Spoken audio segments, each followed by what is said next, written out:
روزے کے دوران ہمارا جسمانی رد عمل کیا ہوتا ہے؟ معلومات: پہلے 2 روزے پہلے ہی دن بلڈ شوگر لیول گرتا ہے، یعنی خون سے چینی کے مضر اثرات کا درجہ کم ہو جاتا ہے، دھڑکن سست ہو جاتی ہے اور بلڈ پریشر کم ہو جاتا ہے۔ اعصاب جمع شدہ گلائکوجن کو آزاد کر دیتے ہیں، جس کی وجہ سے جسمانی کمزوری کا احساس اجاگر ہو جاتا ہے۔ زہریلے مادوں کی صفائی کے پہلے مرحلہ میں نتیجتاً سر درد، چکر آنا، منہ کا بدبودار ہونا اور زبان پر مواد کے جمع ہوتا ہے۔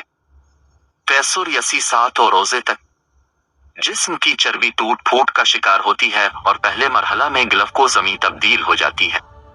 بعض لوگوں کی جلد ملائم اور چکنی ہو جاتی ہے، جسم بھوک کا عادی ہونا شروع ہوتا ہے اور اس طرح سال بھر مصرف رہنے والا نظام ہاضمہ رخصت مناتا ہے، جس کی اسے اشد ضرورت تھی۔ خون کے سفید جرثومے اور قوت مدافعت میں اضافہ شروع ہو جاتا ہے۔ ہو سکتا ہے روزی دار کے پھیپھڑوں میں معمولی تکلیف ہو، اس لیے کہ زہریلے مادوں کی صفا کا عمل شروع ہو چکا ہے۔ انتڑیوں اور کولون کی مرمت کا کام شروع ہو جاتا ہے۔ انتڑیوں کی دیواروں پر جمع مواد ڈھیلا ہونا شروع ہو جاتا ہے۔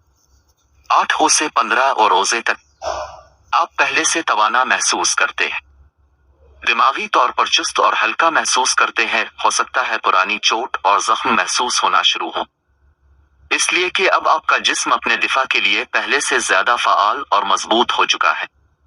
جسم اپنے مردہ کینسر شدہ سیل کو کھانا شروع کر دیتا ہے، جسے عمومی حالات میں کیمو تھراپی کے ساتھ مارنے کی کوشش کی جاتی ہے۔ اسی وجہ سے خلیات سے پرانی تکالیف اور درد کا احساس نسبتاً بڑھ جاتا ہے۔ اعصاب اور ٹانگوں میں تناؤ اس عمل کا قدرتی نتیجہ ہوتا ہے۔ یہ قوت مدافعت کے جاری عمل کی نشانی ہے۔ روزانہ نمک کے غرارے اعصابی تناؤ کا بہترین علاج ہے۔ 16 سے 20 روزے تک جسم پوری طرح بھوک پیاس برداشت کا عادی ہو چکا ہے۔ اب خود کو چست چاک و چوبند محسوس کرتے ہیں۔ ان دنوں آپ کی زبان بالکل صاف اور سرخی مائل ہو جاتی ہے، سانس میں بھی تازگی آ جاتی ہے۔ جسم کے سارے زہریلے مادوں کا خاتمہ ہو چکا ہے، نظام ہاضمہ کی مرمت ہو چکی ہے، جسم سے فالتو چربی اور فاسد مادوں کا اخراج ہو چکا ہے۔ بدن اپنی پوری طاقت کے ساتھ اپنے فرائض ادا کرنا شروع کر دیتا ہے۔ 20 سے 30 روزے تک 20 روزے کے بعد دماغ اور یادداشت تیز ہو جاتی ہے۔ توجہ اور سوچ کو مرکوز کرنے کی صلاحیت بڑھ جاتی ہے۔